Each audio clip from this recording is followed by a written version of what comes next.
Usa ka pagtuo, usa ka tingog, usa ka katawhan.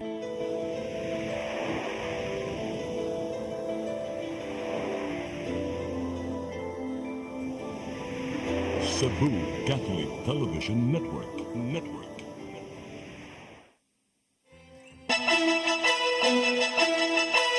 Uluhan sa mga balita sa Sayri 47. Libuan ka mga sakop sa kapulisan ug ubang tinugyanan mobantay sa mga moduyog sa Walk with Mary procession unyang kaadlawon. Mga contingents gikan sa lagyong lugar nangabot na sa dakbayan sa Sugbo alang sa sinulog Grand Parade. Nabiya ang bagahe sa Mactan Airport, gihiling sa mga otoridad.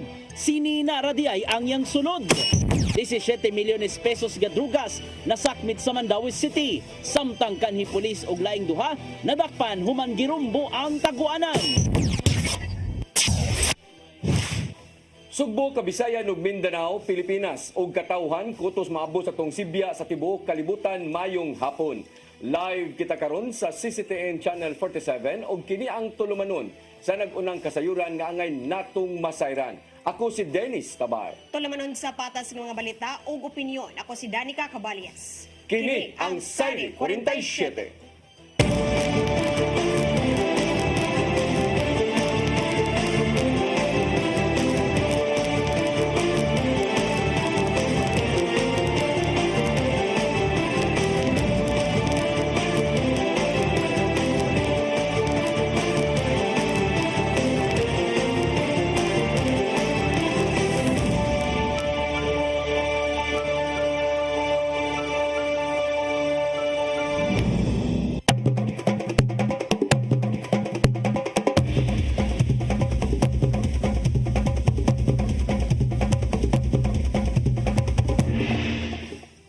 Og karon sa kumpletong detalye sa atong mga balita, kapinso sa kalibo ka mga pulis ug sundao mohatag og hugot nga seguridad atol sa Walk with Mary karong kadlawon.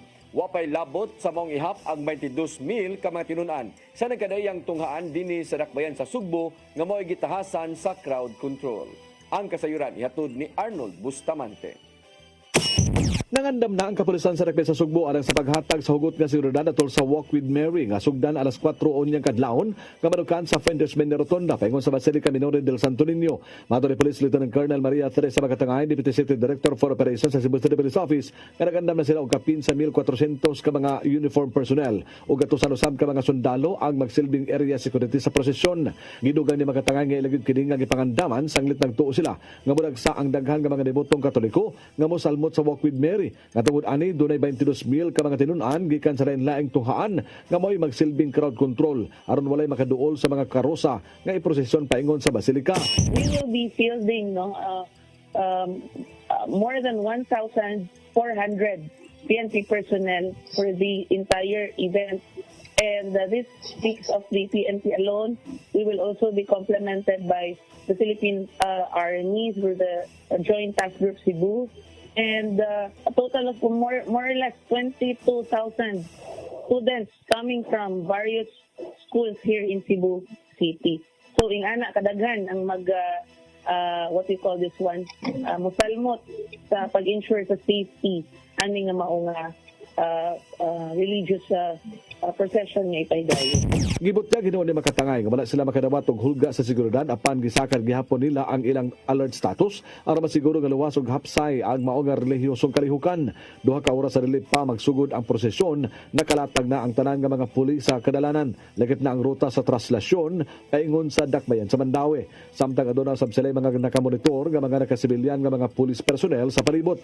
Hugot nila nga gidili kadto nga mga tawo nga magdala og mahait nga hinagiban nga mosalmot sa prosesyon nga maghatag og hulga sa seguridad. Arnold Bustamante, CCTN. Cebu City Transportation Office miawhag sa tanang motorista og manakayay nga planuhon dayon ang tanang mga lakaw kay sirad-an ang pipila ka mga dalan atol sa sinulog weekend. Ituwing nila ang mga sakyanang nagmalapason sa mga lagda sa trapiko ni anang panahona.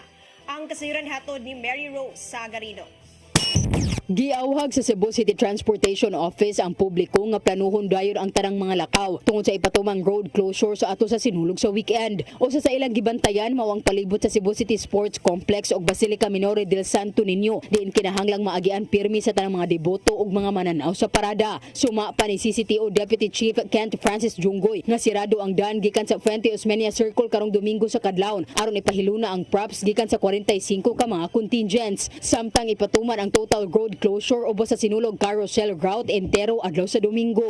Dili na mo dakop sila pero picture na lang kay kung amo pagdakpon more maka-traffic kay mo pa-update me mo babag nila minutes then descend na lang mo sa LTFRB o LTO sila na mo show ko sa mga bus so para lang yun to give way ang two lanes sa mga private vehicles na to na dili mag-sure mga tuwa mga bus kailan ko kay sila. Pahinusgan sa CCTO ang no parking policy sud sa parade route ug adunay signage aron magiyahan ang mga driver. Silutan og towing ang mga sakyanang mga nagpataka lang og parking sa dan ug lauman ang dagkong multa ngadto sa mga tagtungod. Gitataw usab ni RC nga ang mga CCTO personnel nagatang aron isyuhan og violation ticket ang mga makalapas nga driver. If final na to nga naatay tomorrow with the meeting with the private mo kuan sila, then we will use that as their kuan towing at to the jam inantay impounding area. Kapin 500 ka mga CCTO personnel ang gipakatap sa gawas aron mahapsay ang dagan sa trapiko bisan pa man sa pagdagsa sa mga tao sa sinulog weekend. Mary Rose Sagarino, CCTN News. Mga bar sa syudad sa Mandawi gipahimangnuan nga isiguro ang kaluwasan sa mga customer og dili magpasulabi atol sa sinulog. Miauhag usab sila sa nga mukuha og permit nga dunay kalihukan gawas sa ilang dapit. Ang kasayuran ihatod ni Mary Rose Sagarino. Gipahimangnuan ang mga tag-iya sa bars ug ubang recreational areas nga anaa sa Mandawi nga i-monitor ang ilang mga establishmento, isiguro ang kalawasan sa tanan nga anaa sa ilang jurisdiksyon, i-regulate kung kinsa lang ang angay nga pasudlon walay lakip ang mga minor de edad. Matud ni Attorney Lizer Malate ang pangu sa licensing office nga dili nila istrikto nga i-regulate ang panggabi nga negosyo ato sa sinulog. So this comes in a form of a warning nga sige, padayon mo kay nagsaligmi nga dili pud ninyo ibutang sa risgo ang inyong mga customer. Pero kung nagpabaya pud mo despite that leeway that we have given you, then our authority will come in. And that will include suspension, revocation, or closure of your business. Gipahinumduman usab ang mga tag-iya sa pagkuha og special permit kung mula pa sa ilang confined areas. Kini aron mapahibaw ang police, traffic agency ug barangay tanod aron ma-monitor. Magmatnon sadta sa atong kalihukan. Although this is a celebration sa kanang kag Senior Santo Niño, part na siya ang isip ang piyesta is mag-inom, mag-celebrate, pero mao na siya. Ang ato na is magtinabangay ang tao nga ganahan mag-celebrate og ang lugar og ang kanang mga negosyante nga mag-allow sa ilang lugar nga kung asa mag-celebrate. Dili pod magpalabig maayo that kanang makuan ang maput at risk ang safety. Kung gusto mo expand sa ilang gitugtan nga lugar, kinahanglang mokuha og special permit ngadto sa City Administrator's Office. Mary Rose Sagarino, CCTN News. Mga contingents gikan sa lagyong lugar alang sa sinulog Grand Parade nangabot na dinhi sa Dakbayan sa Sugbo. Samtang gipangandaman sa usa sa mga runner-up sa sinulog sa kabataan sa Dakbayan ang ilang pasundayag karong Domingo. Ang kasayuran hatod ni Gian Navarro. Nag-anam-anam na og abot dinhi sa Sugbo ang mga dancing contingents gikan sa mga lagyong lugar karong nagkaduol na ang sinulog Grand Parade. Usa na nini mao ang contingent gikan sa Dipolog City, diin gipahilo na sila sa City Central Elementary School. Sumapa silang assistant choreographer nga maayo ra ang nimong paghangup ngadto kanila og natagamtaman ang maayong pag-abi-abi. Gipaabot lang nila una ang ubang kaubanan nga mga bot sa Sugbo aron makasugod na og practice silang performance sa Cebu City Sports Center. Ana sa 300 ka mga dancers ug propsmen ang naglangkob sa Baile Filipina Dance Guild Incorporated diin suportado sila sa LGU Dipolog City. Sa Sabado pa mahitabo ang ilang blocking o rehearsal sa grand stage base sa gihatag lang schedule. Tagaan nila og kitchen where we can distribute our foods. Dayon, gialaw pud mi nila og dus amo ang mga props like mag-spray me though bawal siya but gipagama mi og letter para maalaw mi sa school principal. Sa nangyahin, nakalarga na paingon sa mainland Cebu ang tribo Islas Camotes. Sa post dito dela Mayor Jojo Solante, sakay na sa barko ang ilang mga dancers ug propsmen gikan sa upat ka mga lungsod sa Camotes. Nangabot usab sa Sugbo ang Bacau Performing Arts Guild gikan sa Siargao Island. Makita sa post sa usa sa ilang mga dancers nga all smiles ang ilang pag-abot tungod sa mga niabi-abi kanila. Sa laing bahin, finishing touches na lang ang gipangandaman sa contingent gikan sa Abellana National School. May numdumang nasulod sa top 6 among contingent ato sa sinulog sa kabataan sa Dakbayan. Hinuon andam nilang ipasigarbo nga to sa tanan ang ikadalit nilang sinulog dance. Since lupigon mo gyud mi in terms sa mga production, musicality, kay dagko man sila og mga budget compare sa amo ra gyud gi-enhance, gilimpyo ra gyud namo ang among sayaw og maayo tapos na enhancement gamay nagpuno mig element of surprise. Nagkaigayon sa pagpaambit ang pipila ka mga contingent sa ilang buot kay pakita ato sa Grand Ritual Showdown. Alang gyud kana sa kalingawan sa mga Sugbanon og labaw sa tanan sa bala ang Batang Jesus. Dili na mo balik ang maong sakuna nga unta ang ilang tagaan sila bagong mga grasya like giampo nila nga makaanak sa sila balik mao na among gipakita sa among sayaw nga at the end nanganak na gyud tong mga nagtiayon og ubay-ubay. We will showcase the diverse cultures among Dipolog and I guess wala pa kayo na ila amo ang syudad no diri sa Sugbo. That's why among gipanangkamutan nga ma-uplift ang amo ang name sa amo ang city no. Navarro, CCTN News.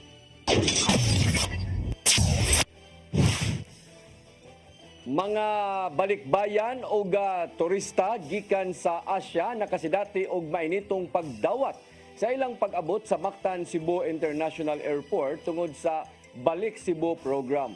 Sagad kanila nianhi sa Sugbo aron magsinulog mao nga natagamtaman kini nila. Ang kasayuran ni hatod ni Crystal Joy Filerca.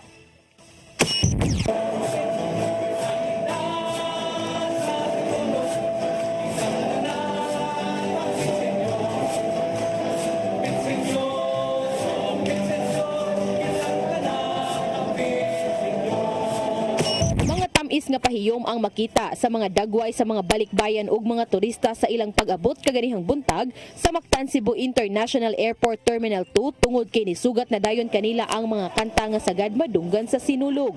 Gawas ni ana, gisabitan pa sila og mga souvenir nga kwintas ug gipang-apuran og mga pamaypay. Ang mainitong pagdawat kanila lakip sa Balik Cebu program nga gipasiugdahan sa MCIA, Balik Cebu Committee ug Department of Tourism tungod kay sagad sa mga pasahero ni anhi dinhi sa Sugbo aron magsinulog. Gani usa ka American national kinsang permerong higayon pang magsinulog ang nalipay sa iyang nasinati. So I felt very welcome when I walked in. I was handed I think this is so I can cool myself and then the Subaru necklace. That's awesome. So I feel very well. Samtang gibutyag ni DOT7 Regional Director Judy Gabato nga mas daghan ang mga balikbayan ang nipauli karong tuiga aron magsinulog kung itandi sa nanglabay nga mga katuigan. Maong ang mainitong pagdawat kanila pagpakita kini sa kultura sa mga Sugboanon. Gani karong tuiga mo ika-23 nga tuig sa pagpahigayon niini. Warm hospitality. That is our culture. That we always welcome our not only the balikbayans, we have also the visitors. No, I'm going around to destination of the Philippines, especially Cebu.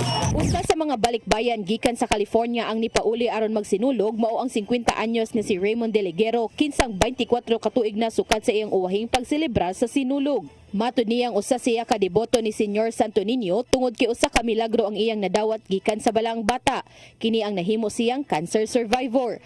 Sigun pa niyang usa sa iyang gikamingawan ang kalingaw dinhi sa Sugbo atol sa sinulog.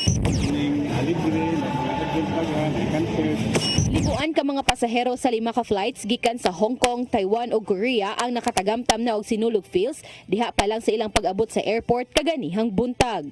Crystal Joy Filerca, CCTN News.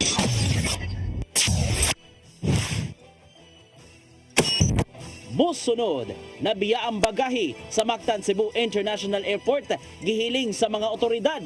Sinina radiay ang yang sulod Kanaguban pa mga balita sa magbalik sa Sayri 47.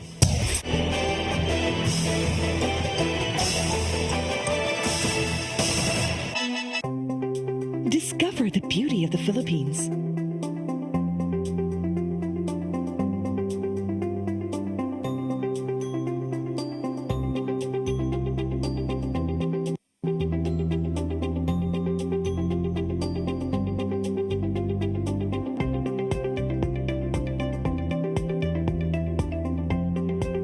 With Philippine Airlines, the country's flag carrier.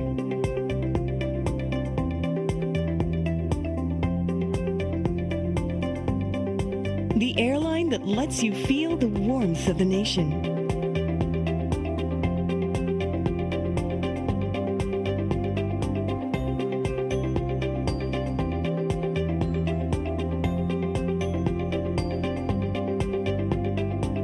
Mabuhay.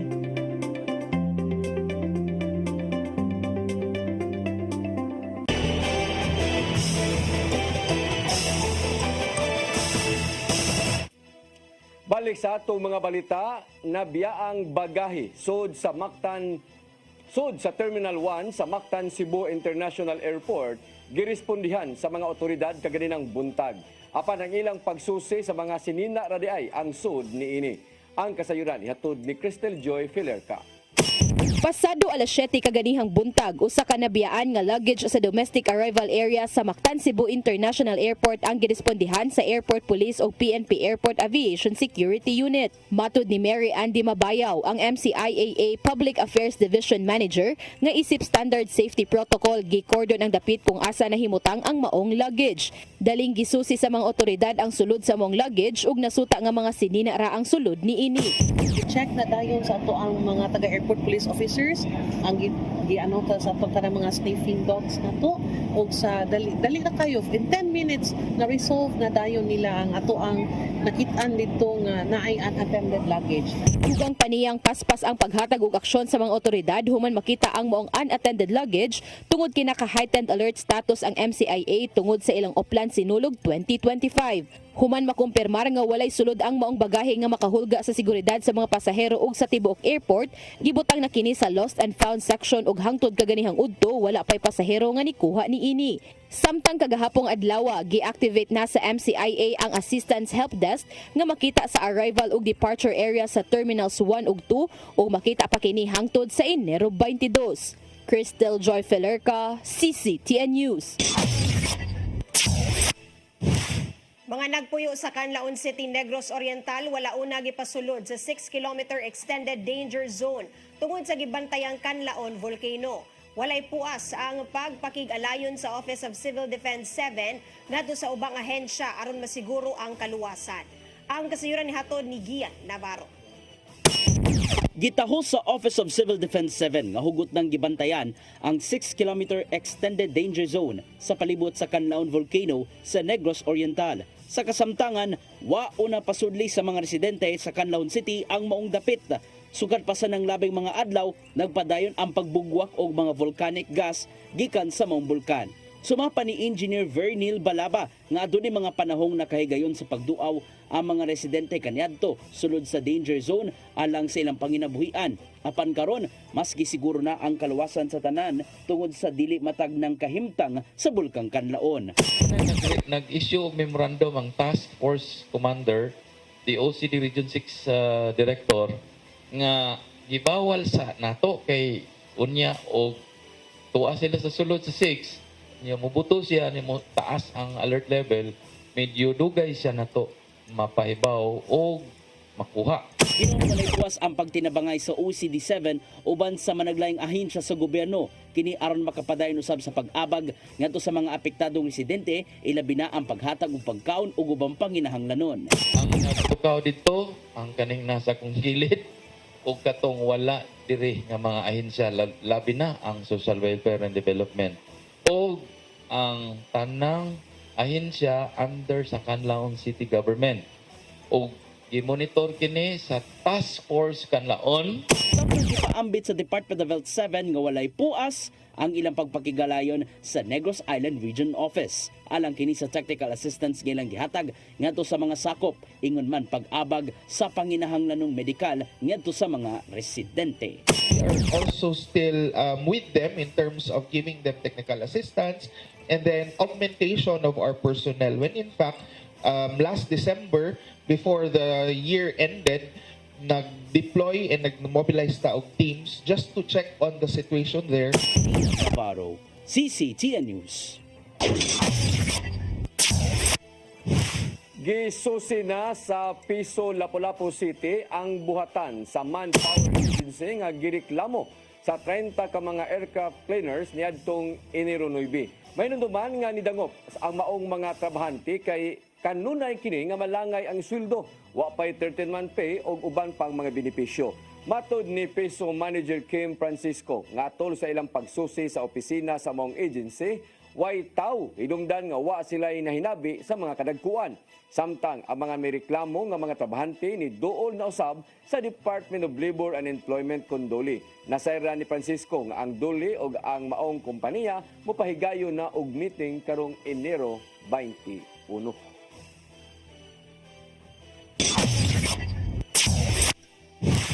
Nagpadayon sa pagsubay ang giilang monster ship sa Chinese Coast Guard o sa kadagatan sa Zambales.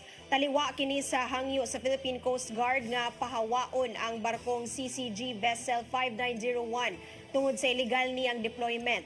Ni PCG spokesperson for West Philippine Sea Commodore J. Tariela nga walay puas ang pagsubay sa maong barko gikan sa China sulod sa kadagatan sa Pilipinas. Maong anda mo panalipod ang BRP Gabriela Silang sa Philippine Coast Guard batok sa posibleng kalihukang himuon gikan sa nasod nga China. Subsob na ang pagbantay sa Philippine Coast Guard aron kalikayang mupaduol ang monster ship gikan sa China ngadto sa baybayon sa Zambales.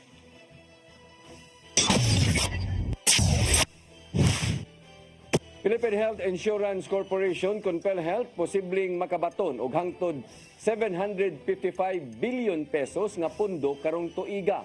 Taliwa kini sa zero subsidy sa ilang buhatan ubos sa kasabtangang national budget. Ang kasayuran ihatod ni Gian Navarro. Posibleng moabot gadto sa 755 billion pesos ang resources kun pundo sa Philippine Health Insurance Corporation o PhilHealth. Sumapa ni Department of Health Assistant Secretary Albert Domingo nga gilangguban kini sa 150 billion pesos nga surplus funds o 280 billion pesos nga reserves. Lakip sa mong total resources ang 203 billion pesos nga direct contributions nga kolektahon karong tuiga. Apil usab nini ang 80 billion pesos nga unfunded allotment, 21 billion pesos nga laing pundong nagagikan unta sa PCSO ug PAGCOR ubos sa Universal Healthcare Law ug 21 billion pesos nga investment income. Dugang pa nga dunay 80.6 billion pesos ang PhilHealth nga bayran ngadto sa mga tambalanan. Apil na ang 21 billion pesos nga good claims nga ipagawa sa mosunod pa nga mga buwan. May numdumang gitangtang sa Kongreso ug Senado ubos sa Bicameral Conference Committee ang subsidy alang sa PhilHealth ubos sa kasamtangang national budget. Tungod kini sige ingong kapakyas sa pag-abag sa healthcare benefits ngadto sa iya mga miyembro, taliwasan na hibiling dakong pundo. Gimanduan ni Presidente Ferdinand Bongbong Marcos Jr. ang Department of Health nga isigurong di mabalda ang paghatag sa PhilHealth benefits ngadto sa mga sakop. Alang niya, kinahanglan di gid mabalda ang serbisyo sa PhilHealth sa higayong masakito na ang iyang mga sakop. Gian Navarro, CCTN News. Gipaluyuhan ni Konsehal James Anthony Cuenco ang panawagan nga ipatuman ng Unified ID System alang sa mga persons with disability sa Dakbayan sa Sugbo. Sumapa ni Cuenco nga panahon na aron tumano na kini human na tribukar ang illegal nga pagpamaligya og PWD ID cards ngadto sa mga dili kwalipikadong tao. Daan na gipanawagan sa National Council on Disability Affairs ang pagbaton og Unified ID System diin naputos kini sa mga security features. Kini aron dili na mapeke magamit gyud ngadto sa mga nanginahanglan sa matag transaksyon.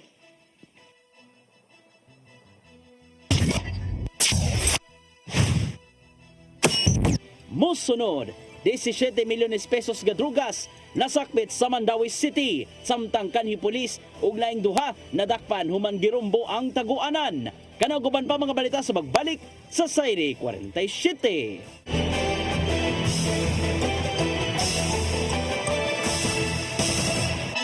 Oops! Bag-o na ang itsura sa atong speed powder detergent. Mas gi pa maayo ug mas gi pa epektibo pa ang iyang formula kaysa kaniadto. Paspas kaayo ang paglaba, malimpyo ug humot pagyud ang mga sinina. Mao nga sa among pamilya, kumpiyansa kaayo mi sa among labada. Barato na, nindot pagyud ang kalidad. Sulayin na kay ato ni Bay, a product of Well-Made Manufacturing Corporation.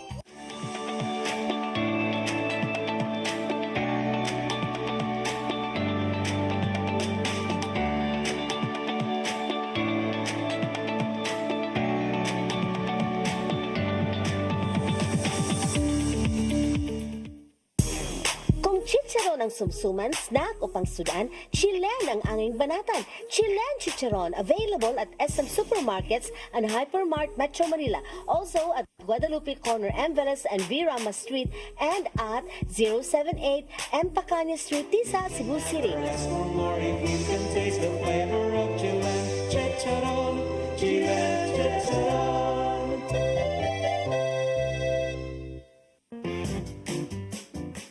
In the heart of Cebu lies an ideal place for the people on the go. Uncle Tom's Cabin Hotel gives guests a convenience of quick and easy access to Cebu's business centers. Offers spacious rooms furnished with all the modern-day amenities. Uncle Tom's Cabin Hotel, located at MP Yap Street, Barangay Capital Site, Cebu City. For reservations, call 032-888-8667.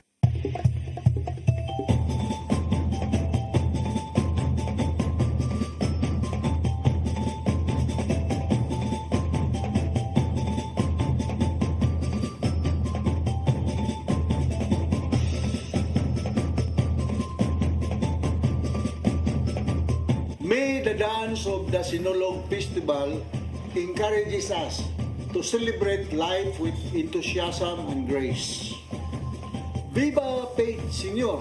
Hala Bira! Pete Senior kang mama kini, Pete Senior kang papa kini.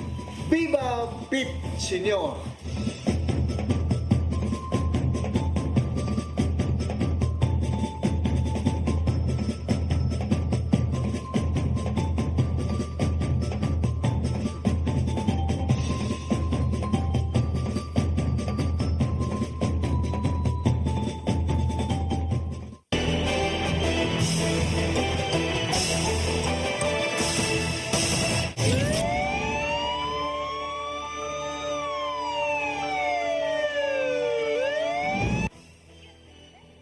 Balik sa atong mga balita, mukabat sa 17 milyones nga kantidad sa gituoang shabu ang nasakmit gikan sa 22 anyos nga babay atol sa drug bust operation sa kapulisan sa Mandawi diha sa barangay Tipulo kagabi.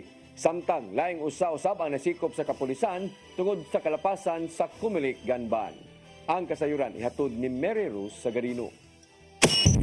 Mukabat sa duha og tunga ka kilo sa gituuhang shabu nga gibarabarang nagkantidad og 17 milyones pesos ang nasakmit sa Mandawi City Police Office ato sa drug bust operation sa Uniwide Barangay Tipolo alas 9:50 kagabi. Nasikop sa mga otoridad ang 22 anyos nga babay nga gilang si alias Gross, residente sa City of San Roque, Lorega, San Miguel, Dakbayan sa Subo. Siya gikonsidera nga usa ka high value individual. Ang tigpamaaba sa police office nga si Lieutenant Colonel Mercy Villaro sa usa ka text message nagkanayon nga sa investigasyon nasuta nga ang suspect makabaligya og usa ka kilo nga shabu sa usa ka semana. Samtang sa laing bahin ang Mandawi City Police Office nakasikop usab og usa ka individual nga nakalapas sa Comelec, Ganban sukad sa pagsugod sa bani adtong Domingo, Enero 12. Matud ni Villaro nga ang lalaki nga nasikop nga nagdaog armas nga walay permit kasamtangan ang gitanggong sa prisuhan. Kini magatubang og kaso kalapasan sa illegal possession of firearms and ammunition ingon man sa Comelec, Ganban. Ang Ganban og Comelec checkpoint mulungtad hangtod Hunyo 11 paghuman sa election period. Mary Rose Sagarino, CCTN News. kanhi pulis ug duha ka barangay worker na sikop sa mga sakop sa Philippine Drug Enforcement Agency 7 uban sa mga sakop sa kapulisan. Atol kini sa gilusad nga anti-illegal drug operation sa duha ka mga taguanan. Ang kasayuran ni hatod ni Arnold Bustamante. 8 ka mga tao ang napusasan, duha kanila barangay worker ug usa-usab ka kanhi pulis atol sa gilusad nga bypass operation sa mga sakop sa Philippine Drug Enforcement Agency 7 uban sa kapulisan sa Dakbayan Sugbo ug Dumaguete, Negros Oriental kagahapon. Alas 2:50 sa hapon gironda sa mga sakop sa PDEA uban sa Mambaling Police Station ang usa ka drug den nga nimutang sa Siparilla barangay Dulho Fatima sa siyudad sa Sugbo nga resulta sa pagkasikop sa kanhi pulis ug laing 3 ka mga tao. Ang nadakpan gilangan si alias Ruel, 58 anyos, nga may target sa PDEA 7 nga kanhi sakop sa Philippine National Police nga nagranggo og police staff sergeant apan nag-absent without official leave kun awol niadtong 2004. Lakip sa nadagpan mao silang alias Cosme, 61 anyos, on-call driver nga taga Sambuan, probinsya Sugbo, ug alias Sigfrey, 46 anyos, parking boy nga taga barangay Santo Niño sa Dakbayan sa Sugbo. Nakuha sa mga operatiba ang 7 ka mga pakete sa gituang Cebu nga motimbang sa 18 gramos nga mabalor sa 122,000 pesos ug bypass money, cellphone ug drug paraphernalia. Ang mga ebidensya gi-turnover sa repository sa PDEA 7 Regional Office Laboratory alang sa chemical analysis. Mato ni Lia Alcantara, information officer sa PDEA 7, nga base silang monitoring, nag-awol si alias Ruel netong 2004 human matud pa nga dadaot sa gugma tungod kay nagbinuang matud pa ang asawa nini ug wala nagana mo trabaho isip pulis. Tungod kay wala na trabaho, misulod sila sa negosyo sa illegal nga drugas ug nagpadagan og drug den sa mga lugar. Nabilanggo netong 2016 si Ruel sa kaso gihapon sa illegal nga drugas apan na-acquit pagka 2022 ang iyang kaso ug human makagawas mibalik ni sa naandan nga negosyo. Usa ka semana nga gipaubos sa case build up sa PDEA 7 ang duha ka drug den. Gingon makabaligya si Ruel og napulo nga tuna sa 50 gramos nga Cebu matag semana.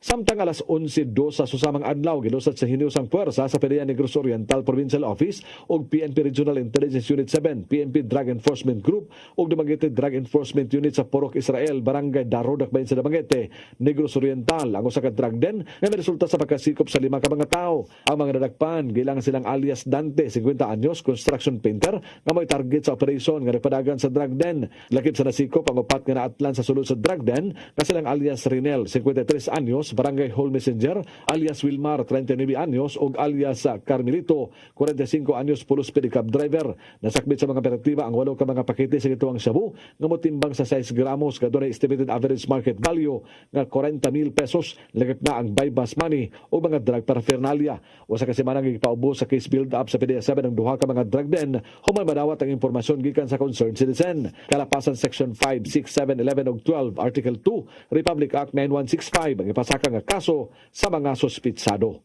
Arnold Bustamante, CCTV News.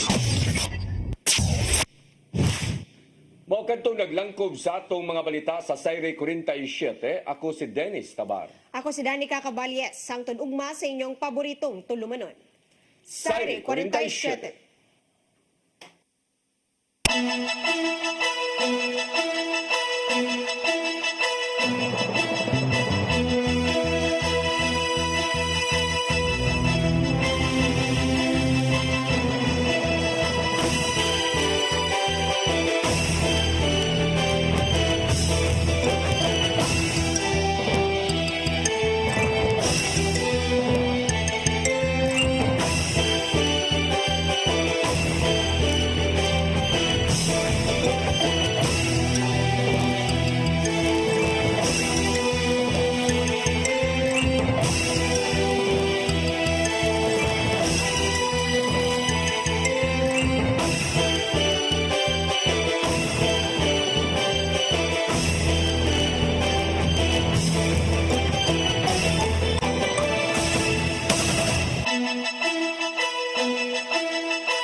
Bag-o na ang itsura sa atong Speed Powder Detergent.